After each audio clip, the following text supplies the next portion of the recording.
Guys, happy Monday. What is a kickout clause and when do I use it? Today, we're going to tell you. You better get fired up. All right, if you guys have any questions, comments, anything while we're going through this, whether you're watching on YouTube or on Facebook, feel free to put that comment below and Lissette or I will absolutely respond throughout this video. I appreciate everybody joining me. Lissette, how you doing today? I'm awesome. How are you? You are awesome. I'm awesome too, man. We got a visitor too. Always by my side. That's what I'm talking about. So we're talking about kickout clauses today, which is something that a lot of people have not heard about. And even those who have heard about it, a lot of times they don't know the ins and the outs, right? So if you're looking at a contract, this is more for realtors. On page 12 of a normal Florida contract, you'll see all the different addenda options. This is option X. Now, if you go look, you'll see one for the CRISPR contract and you'll see one for the regular as-is contract. Make sure you've got addendum X. Now, I'm going to read it because it's short. It's only 9 lines, and I'm going to make sure that you understand what a kickout clause is, right? So this is word for word what it is. So, okay, let's talk about when you're going to be in this. You're going to be in this when a buyer comes, wants to present an offer, but that offer has some contingency. It's usually a sale contingency. I got to sell my home first, and then I'm going to buy your home, right? And this is what comes in place with that offer if and only if the buyer's agent presents it or the seller's agent requests it, right? So here's what it says. Seller will have the right to continue to show the property. That's a big thing. And solicit and enter into a bona fide backup purchase contract with third parties that are subject to the termination of this primary contract. So buyer A comes in, they got an offer, it's contingent on them selling their house. If this is on your offer, they can still market the property. They can still look for backup offers. And once they get that offer, that new offer, offer number 2, is contingent upon offer number 1 being terminated. Now, we're going to talk about how termination works here in a second, right? Upon entering into a backup contract, seller will give the buyer a copy of that contract with the third party's identification and the purchase price information obliterated. I think that's a pretty aggressive word, but we'll stick with it. So the names, numbers, all that stuff, they're taken off, right?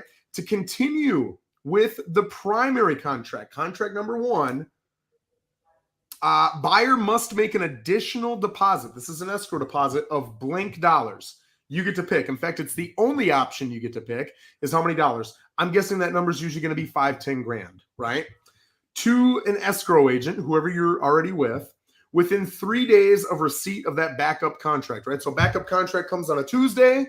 You've got until Wednesday, Thursday, Friday to get it in. That's how it works, okay? So now it's going to talk about what if that doesn't happen, okay? So by giving the additional deposit to the escrow agent within 3 days, the buyer, this is buyer 1, waives all contingencies for financing and sale of buyer's property. So you are no longer contingent on the sale of your home.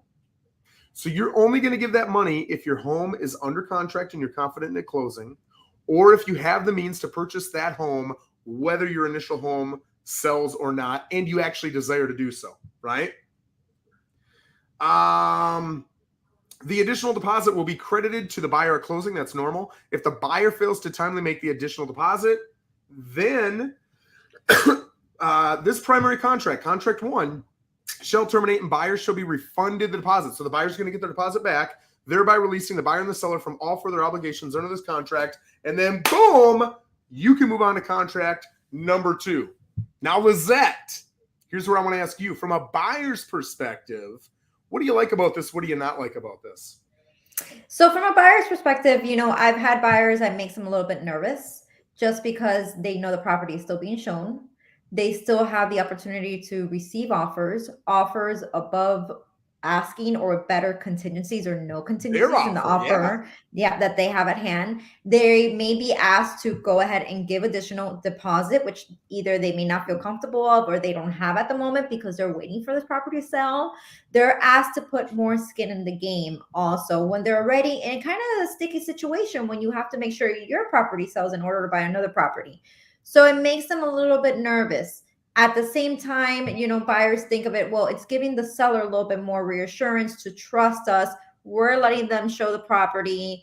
What are the odds? Once you put it on the MLS and says contingent, even though you're going to say it's still going to be shown, you're going to have a smaller pool of buyers viewing that property. So Yes. sometimes, buyers understand, but overall, I do think it makes buyers a little bit more nervous to have that in play. I like that you said that. And guys, you don't have to have a kickout clause in place if your offer is contingent on sale. You can have the addendum where it says it's contingent on sale, but not at the kickout clause. What does that look like? That looks like you make up a date, let's say 60 days out, because I know on my sale, maybe it'll take me a week to get a buyer, and then it takes another 30 to 45 days to close. Let's make it 60 days just to cover all bases. That's what'll happen a lot of times. The problem with that is, from a seller's standpoint, if you take that offer with no kickout clause and then you get a better offer or even the same offer, but it's ready to close now, and you get that offer tomorrow, you can't do anything with it until that buyer says they cannot perform within 60 days. And now they're using their sale contingency to back out, right? You don't necessarily have the ability, depending upon how your contract's written up, to push them out any earlier than 60 days. That sucks for a seller, right? So this creates a little bit of teeth. It creates a little bit of force to say, hey, if we get something better, we're going to nudge you out of there. So tell me, from a seller standpoint, is this something as a listing agent that you typically like to implement or not, and why? I only do in specific circumstances. They're not needed on all deals. Because remember, along the way, the buyer also has certain obligations and contingencies that they have to meet, such as financing, appraisal, inspection, that also allows the seller to negotiate those fine points throughout the transaction. And if they don't meet on, let's say, the appraisal amount, the seller can also have an out of the contract. But when there is a buyer coming along with an offer and their property is contingent upon them selling their home, the seller's going to be a little bit nervous and they're going to want a backup plan. And this allows the seller to have a backup plan. We continue to market the property. We continue to advertise and having the buyers in, take a view. And if someone does come in, they love your property, they offer you full asking price, over asking, no other contingencies. Why would the seller not take that offer then? So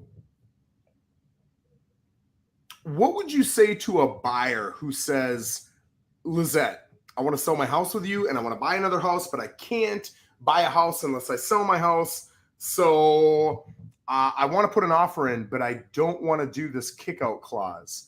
What's that conversation look like with a buyer?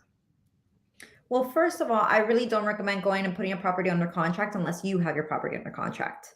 Let's have that secured. We don't know, and especially in today's market, it's shifting a little bit. It could take us a couple weeks. It could take us a couple months. So you may fall in love with 1, 2, 3 properties. And by the time you go put an offer on, they get another offer that's not contingent upon you selling your property. That property's gone already. So definitely let's start with just putting your property on the market and getting it under contract. From there, we'll move on. We'll start looking at properties and we will secure one under contract. Using a kickout clause is an advantage because you're offering the seller more options, which also makes you as a more serious buyer. So I would say, yeah, don't be scared to use it. Maybe a little bit nerve-wracking, but it's a good tool to have. I like that you said that way, because the way I always communicate it with any one of my buyers or sellers, right? It goes both ways. Anytime you want something on the term side, right?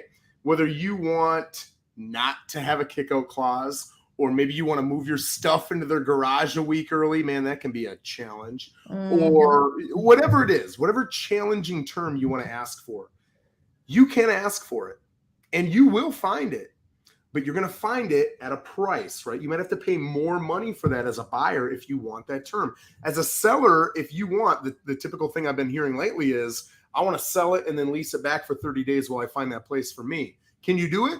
All day long. But the amount of people who are going to pay you top dollar goes down considerably.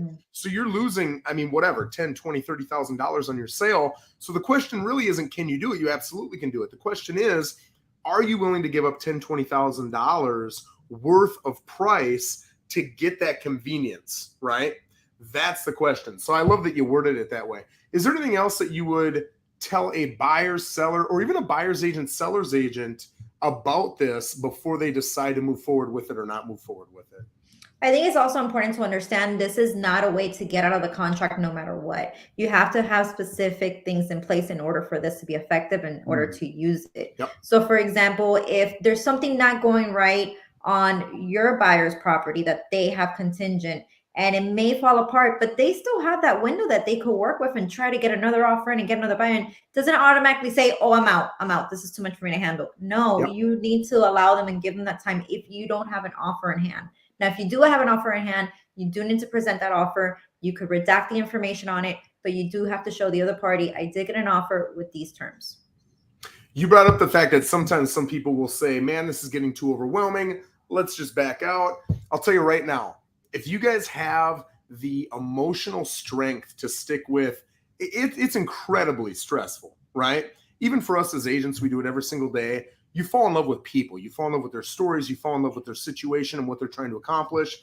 And when they're not winning, you feel it, man. Even though, you know, you're trying to remain as professional on the surface as you can, you want to see your people win. So I would say too, the more that stuff that you can continue to move forward with, even in the face of adversity and emotion and stress, the more successful you're going to be. The people who have the biggest challenge in these situations are the people who get this much adversity and they say, too much. We just want to be on homes where there's no other offers.